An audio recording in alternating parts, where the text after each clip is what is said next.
right. So hopefully you have some time to jot down something you want to continue in your life, but also something you want to change. And definitely, if you need some more time, please keep listening because I think you're going to be inspired some more. So let's get back into this idea. So we get to Memphis, we stay in Memphis, but I'm hearing that you stayed in Memphis because of the kids. But was there anything else? You know, I gotta get the real tea. Anything else to make you stay in Memphis? So I did end up meeting my husband in the Corps. Oh, wow. So Cartavius is also a 2017 alum, and we met actually that summer, and we ended up dating basically by the fall. Got married in 2022, and he's a Memphian through and through. Yes. So we decided to stay here. Actually, just purchased our first home earlier this year as well. Yes. So yeah, so like really excited, feeling really rooted. Yes. But he definitely is a reason why I'm here, and also a reason why I think I stayed so consistent and like keep pushing myself. Because it was really great to have someone who knew the community so well and knew Memphis, and kind of showed me a lot of different parts of the city that I feel like I wouldn't have gotten to see just with like core members from other areas. I was like, no, it's like a Memphian. Shout out Octavius. I love it. Thank you. Yeah. And I think that's so beautiful because I really think people miss the power of doing Teach for America versus anything else. It's the relationships. Whether it becomes this beautiful husband, work. No, I actually think it's work bae too, right? It is. Yeah. Okay, what is it? Work bae, or if it's just a friend, or just somebody that will be in your wedding or just be there for you. I think Teach for America allows you to have amazing people to come with you from different walks of life, focusing on the same mission, but also focusing on being better. I've never met a group of people who are more focused on how can I be better, how can we do the work together to be better. So back to this work bay though. So we read Hume's, and then in terms of doing the work, you've chosen the work to be education in terms of teaching. So you continue to do the teaching work after Hume's? Yes. Okay, so where are you teaching now? Now I teach at Grizzlies Prep, an all boys charter in downtown Memphis. I teach 6th grade social studies, and it is so much fun.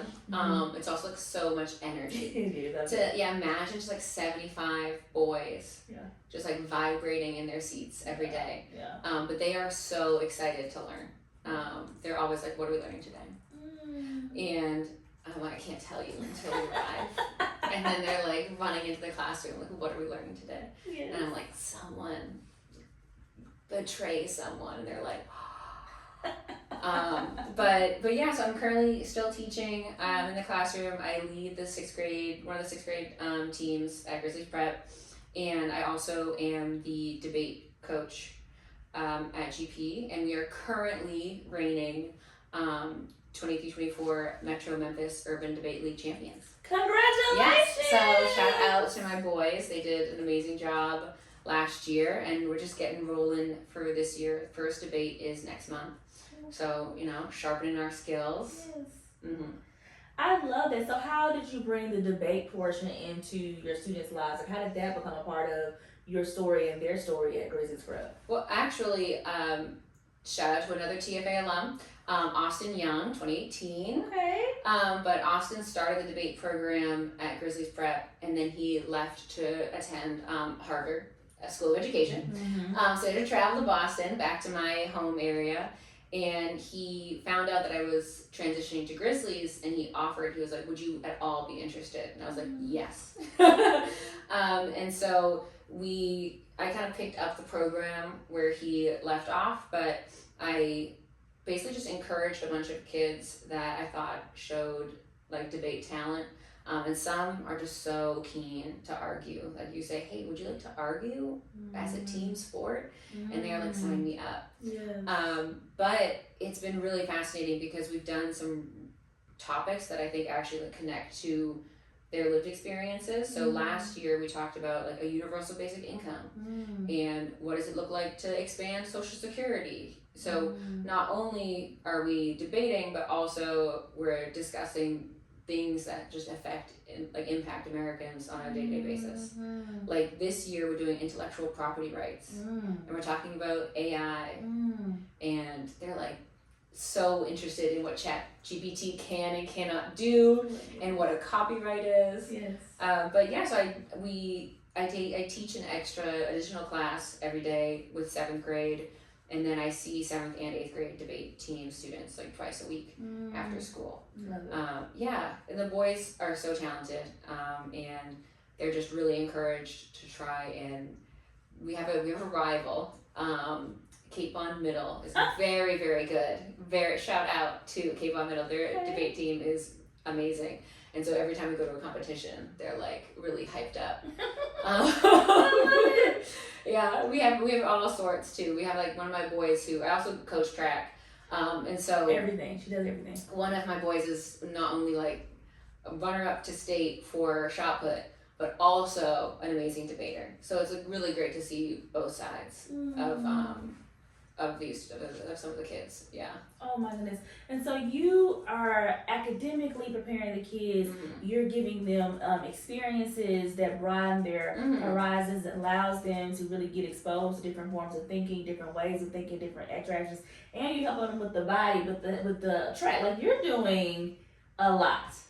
Yeah, I definitely, my first year at GP, I was like planning a wedding and coaching track and coaching debate and teaching a new content and leading a team, which I had done at Humes, but the executive director was kind of like, I don't know if you can do all this. And I said, I promise what's on my plate, I can handle.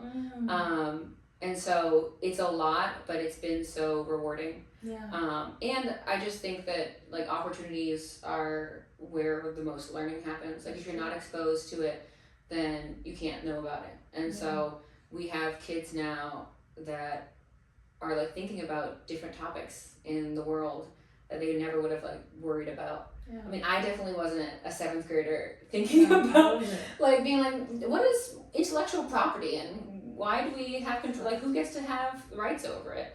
Or like, what's a universal basic income? Oh, that could change the entire world. Like, we have enough money to feed everybody. Like, these kids are like really thinking it's some really good questions. And now I've had some kids who, like one of my students is like convinced he's gonna be president, and I believe him.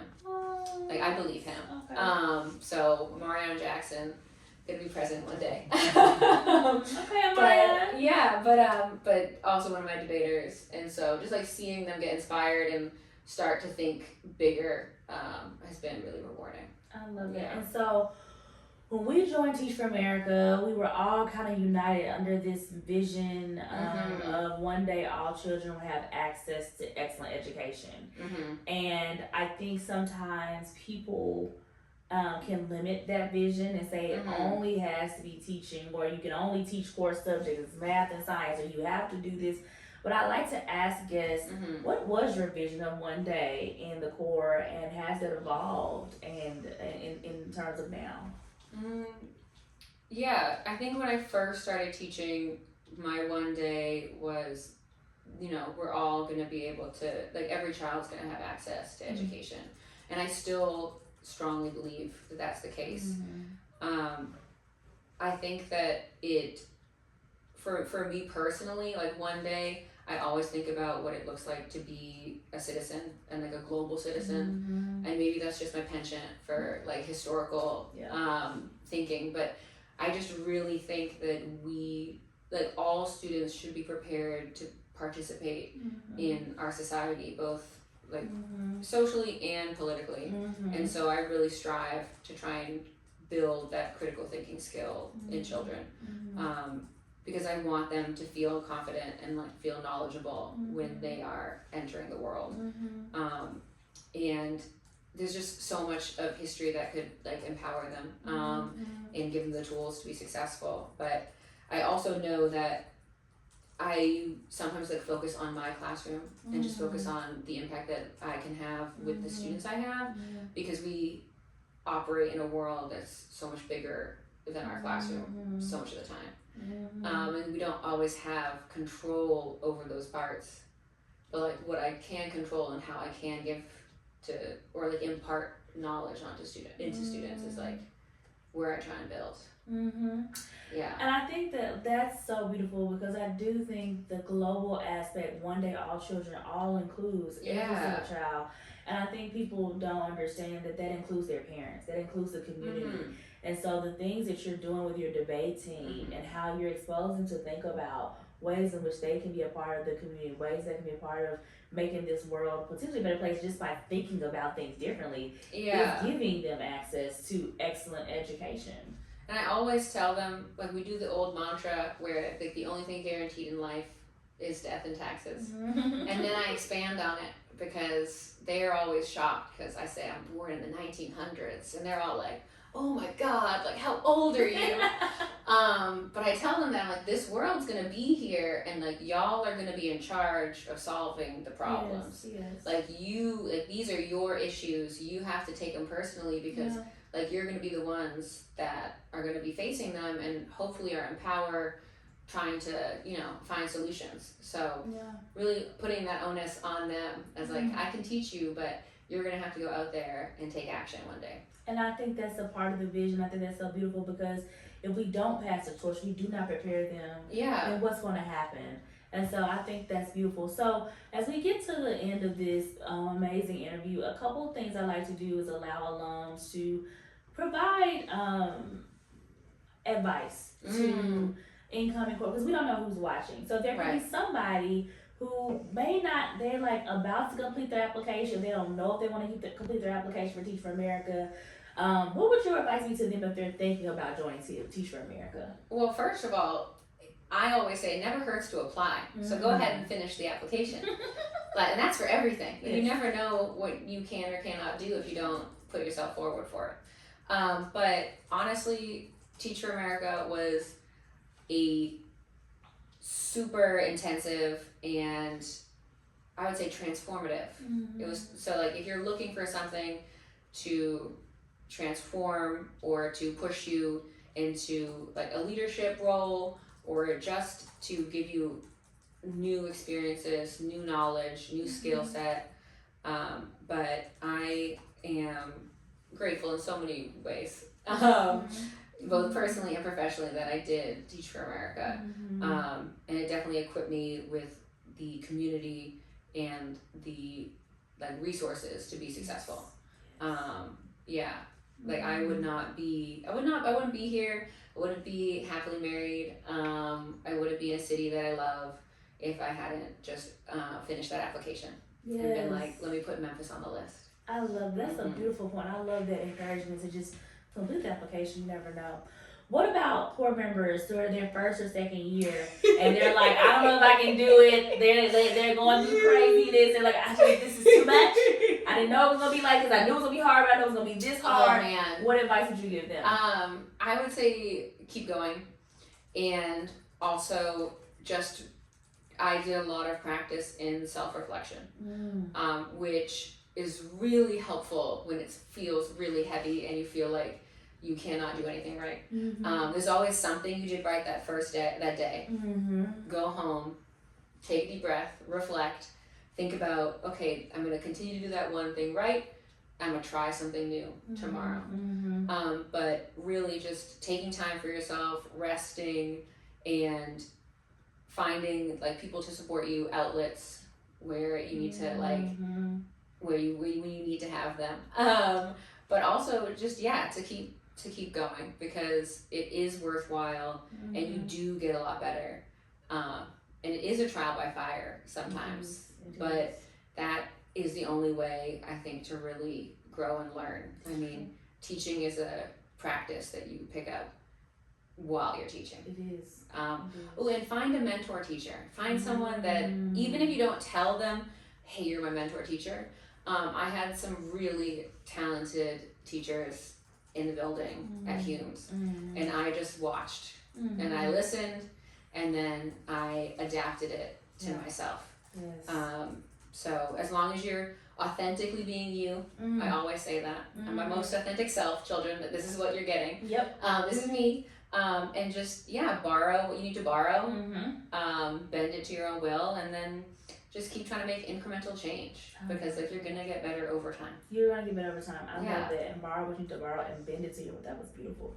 Lastly, for other alums, you are currently at a school that is founded by a Teach for America Movement alum, and it's so many alums in the building. Yes. So you are like living in reality of somebody, an alum, woke up and said, "Hey, I want to start a school," and as a result of that, so many things are happening. They're actually expanding, opening a girls' school now. Very excited. About that. And so now we're gonna have a girls' thing out. Like it's just so that's like it's just amazing. And then we have debate teams that are like all this stuff happening. So what would your advice be to alums who might be like either burnt out or they're kind of lost on what to do or just need a little bit of inspiration and hope to get back active with whether it be with Teach for America or just back active with their dreams? I mean, I guess I would go back to that idea. We always ask like, and how are the children? And I remember Carl telling us that in my institute, and it really resonating with me because. And the children could be anybody, like who you're trying to serve, like what is your purpose, who you're trying to serve, and then how do you best do that? So like, and how are the children? Because sometimes you feel really burned out, and then you realize that actually, like you're doing what you need to do, or you're doing what you can, and the children are okay. Like sometimes I feel like we put, and a lot of TFA alums are a little type A. We are overachievers. We are. Which is why also being bad at teaching when you start is so tough for us because we're used to being good at things. It was really a blow to my really but yeah, like you're gonna be okay, and also you're giving what you need to give. So sometimes I feel like we're too hard on ourselves. And just realize that the community that you're serving is benefiting because you are there. And so if you're feeling like disassociated or you're feeling like you aren't reaching out, I mean, just I guess try and find something that like if you're find your passion, and then just try and do what you can. But yeah, definitely just ask yourself those self-reflective questions, and then take a moment. Take a breath. Take a breath. I love that. How are the children? I think that's something I remember learning about that at one of the institutes as well. And I think it's something that we don't do often is just ask. But I love what you said. Sometimes we ask how are the children, we go deficit based, right? No, but they're fine. But if you really sit and think about it, are they fine? It's like the answer is yeah, they really are. Yeah, like they're more resilient. They have more grit in every single thing that they do than we could ever teach them. So the children are fine. We are there to support them. So yeah, big picture. Keep it big. And with that, y'all, I hope that you are taking some time to really get inspired to keep it big, to ask yourself, how are the children, whatever your field may be, and that's whoever you're serving, whoever you're working with, and thinking about how can I continue to keep it big, keep it positive, but also what am I going to keep? What am I continuing? And then what incrementally do I want to grow? And as you can see, the proof is right here. When you do that, amazing things can happen. We are so thankful that you spent this time with us. Please show some love in the chat for the Blacks. They are so amazing. This couple is just super amazing. We love them. And we just really love you all. And so I'm Dr. Jamisha Hayes. If you need to reach out to me, please do. And if you want to reach out to James Larkin, please do. We would love to hear your voice, your thoughts, and ways we can continue to keep this work going. All right, see you later.